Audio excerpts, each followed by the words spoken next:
Hi hello welcome to Blasters arena. Kerala Blasters വളരെ മോശം പ്രകടനമാണ് ഇപ്പോൾ നടത്തിക്കൊണ്ടിരിക്കുന്നത്. അതിൻ്റെ ഫലമായി കൊണ്ട് തന്നെയാണ് മിക്കയേൽ സ്റ്റാറയ്ക്ക് പരിശീലക സ്ഥാനം നഷ്ടമായത്. പക്ഷേ ക്ലബിൻ്റെ മാനേജ്മെൻറ്റിനാണ് ഏറ്റവും കൂടുതൽ വിമർശനങ്ങൾ ഏൽക്കേണ്ടി വരുന്നത്. ബ്ലാസ്റ്റേഴ്സ് ആരാധകർ ഇന്നലെ ഒരു ക്യാമ്പയിന് തുടക്കം കുറിച്ചിരുന്നു. യുണൈറ്റഡ് ഫോർ ബെറ്റർ ബ്ലാസ്റ്റേഴ്സ് എന്ന ഹാഷ്ടാഗ് ക്യാമ്പയിൻ ഇപ്പോഴും സോഷ്യൽ മീഡിയയിൽ സജീവമായിക്കൊണ്ട് അരങ്ങേറുകയാണ്. ഒരുപിടി ആരാധകർ ഇതിൽ പങ്കാളികളായിട്ടുണ്ട്.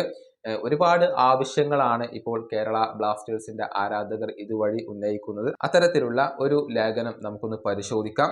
അതായത് കേരള ബ്ലാസ്റ്റേഴ്സിന്റെ മാനേജ്മെന്റ് സ്വന്തം താല്പര്യങ്ങളെയാണ് സംരക്ഷിക്കുന്നത്, അല്ലാതെ ക്ലബിന്റെ നല്ല ഭാവിക്ക് വേണ്ടിയല്ല പ്രവർത്തിക്കുന്നത് എന്നാണ് ഒരു ആരാധകൻ ആരോപിച്ചിട്ടുള്ളത്. ആ ഒരു സ്റ്റേറ്റ്മെന്റ് അല്ലെങ്കിൽ ആ ഒരു ലേഖനം ഇങ്ങനെയാണ്: സമീപകാലത്ത് മാനേജ്മെന്റ് എടുത്ത തീരുമാനങ്ങളും പ്രവൃത്തികളും ആരാധകരായ ഞങ്ങളെ തീർത്തും നിരാശപ്പെടുത്തുന്നതാണ്. പലതും ഞങ്ങളെ ചതിക്കുന്നതായിരുന്നു. മാനേജ്മെന്റിന്റെ ഇൻകോമ്പറ്റൻസും വിഷൻ ഇല്ലായ്മയും ഈ ടീമിന്റെ പ്രകടനത്തെ നല്ല രീതിയിൽ ബാധിച്ചു. കേരള ബ്ലാസ്റ്റേഴ്സിന്റെ റെപ്യൂട്ടേഷനെ തകർക്കുകയാണ് ഇത് ചെയ്തിട്ടുള്ളത്.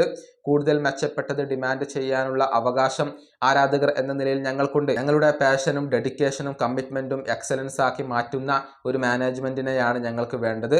ക്ലബിന് ഉപകാരങ്ങൾ ഉണ്ടാകുന്ന ഒരു മാനേജ്മെന്റിനെയാണ് ഞങ്ങൾക്ക് വേണ്ടത്, അല്ലാതെ സ്വന്തം താല്പര്യങ്ങളെ സംരക്ഷിക്കുന്ന മാനേജ്മെന്റിനെ അല്ല വേണ്ടത്.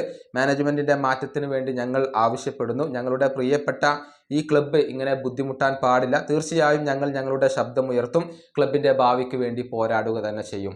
ഇതാണ് കേരള ബ്ലാസ്റ്റേഴ്സിന്റെ ഒരു ആരാധകൻ എഴുതിയിട്ടുള്ളത്. തീർച്ചയായും വ്യക്തമായ നിരീക്ഷണങ്ങളാണ് അദ്ദേഹം പങ്കുവച്ചിട്ടുള്ളത്. അതായത് കേരള ബ്ലാസ്റ്റേഴ്സ് മാനേജ്മെന്റിന്റെ പിടിപ്പുകേട് കൊണ്ടാണ് ടീമിന് ഈ ഒരു ഗതി വന്നിട്ടുള്ളത്. അതിനെതിരെ തന്നെയാണ് വലിയ പ്രതിഷേധങ്ങൾ ഇപ്പോൾ അരങ്ങേറുന്നത്.